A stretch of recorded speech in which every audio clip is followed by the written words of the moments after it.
ঢাকা চিটাগাং থেকে প্রচুর সামুদ্রিক মাছ খেলেও কক্সবাজার গিয়ে মনে হলো একটু মাছ বাজারটা ঘুরে আসি। তাই দুজন মিলে হঠাৎ সকাল সকাল বের হয়ে পড়লাম কক্সবাজারের মাছ বাজার এক্সপ্লোর করতে।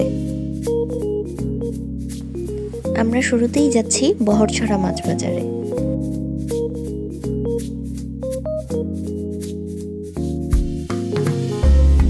যে কয় রকমের সামুদ্রিক মাছই খাওয়া হয়েছে, কক্সবাজারের মাছ বাজারে এসে এর থেকে আর অনেক বেশি প্রজাতির সামুদ্রিক মাছ দেখতে পেলাম।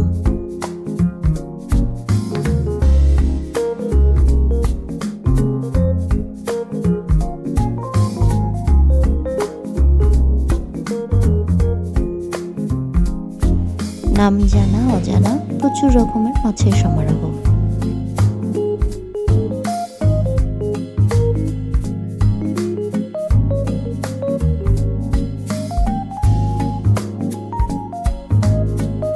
চোখের সামনে এত ফ্রেশ মাছ দেখে না কিনে চলে আসাটা আমার মতো মাছ প্রেমীদের জন্য খুবই কষ্টের ব্যাপার।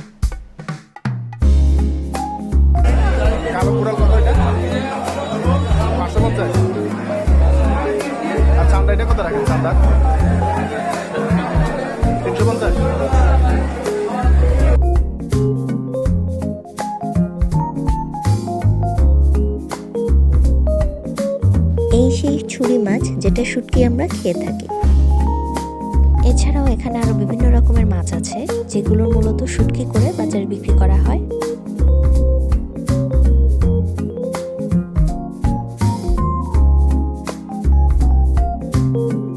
স্কুইড বা ডলফিনের বাবু শিশুগুলা এই প্রথম আমি সরাসরি দেখলাম।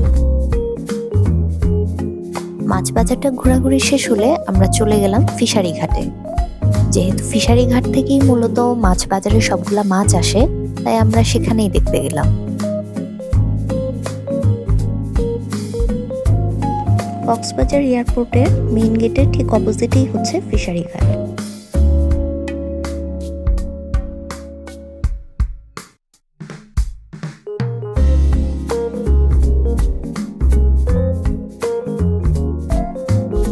এটা হচ্ছে ফিশারি ঘাট, কিন্তু এই মুহূর্তে মাছ ধরা বন্ধ থাকার কারণে এখানে এখন কোনো মাছই নেই। আমরা এসেছিলাম আসলে মাছের খোঁজেই, মাছ কিনে নিয়ে যাওয়ার জন্য সাথে করে, বাট আনফরচুনেটলি এখানে কোনো মাছই নেই। তো এসে বড় সড়ো রকমের একটা ছ্যাঁকা খেলাম। এখানেই মূলত ট্রলারে করে জেলেরা মাছ ধরে আনে আর এখান থেকেই বাজারে নিয়ে যাওয়া হয়। কিন্তু যেহেতু এখন মাছ ধরা বন্ধ, সে কারণে আমরা কোনো ট্রলারই দেখতে পেলাম না। এই মুহূর্তে মাছ ধরা বন্ধ থাকায় জেলেরা তাই জাল বুনতে ব্যস্ত সময় পার করছে। এটা হচ্ছে মাছ প্যাকেজিং করে নিয়ে যাওয়ার জন্য যে ককশিটগুলা বা বক্সগুলোর ব্যবস্থা করা হয়, সেটা এখান থেকেই করা হয়। বরফ সহ প্রায় 70-80 কেজি পরিমাণের মাছ এই বক্সগুলাতে নেওয়া যায়।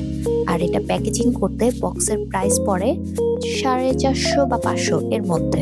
যেহেতু মাছ জিনিসটা আমার খুবই প্রিয় একটা খাবার, তাই মন চাইছিল সব রকম মাছই নিয়ে আসি, কিন্তু সেটা তো আর সম্ভব না। তাই কক্সবাজারের মাছকে কক্সবাজারে রেখেই আমরা ফিরে আসছি।